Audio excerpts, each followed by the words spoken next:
As of right now, I was told that the CM out of East Kirk canceled my voucher based on the fact that I filed a complaint through the email about her. I said that she was working with Abby Warsame. She was targeting me for drug abuse, sexual abuse, as well as calling me insane and saying that I needed to be locked up.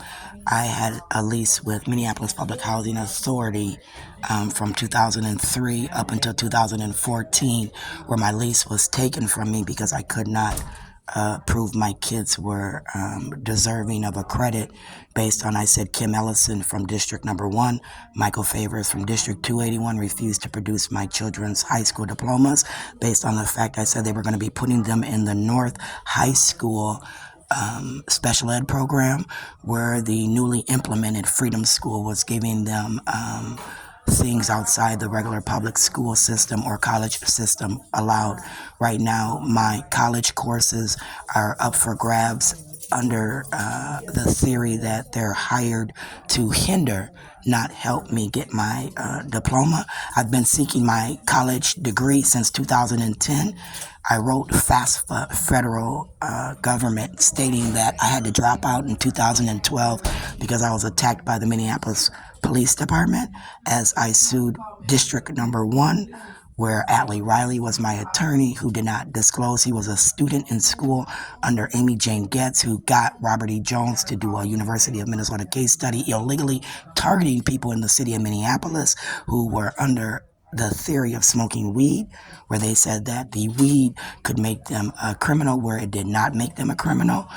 No criminal acts were being committed, and all they did was start intimidating people by illegally seizing their urine, forcing them to get a UA from doctors like Hindi Hussein and Rakshana Pricey Sook, where Rakshana Pricey Sook and Hindi Hussein, as the hired doctors for the city and state of Minnesota, are now violating rights by illegally signing medical forms that are not true. So if they're saying I'm a problem, it's going to be based on my alcohol use, where I said that from January 1, out of East Kirk, St. Stevens, 810 South 7th Street, based on the handling of my case, caused me to drink, which has now shown through the 3 times I've been picked up, carted off in an ambulance, where my lifestyle in the state of Minnesota, where I'm born and raised, has never shown that behavior prior to Mary Moriarty, Ilhan Omar, and the newly elected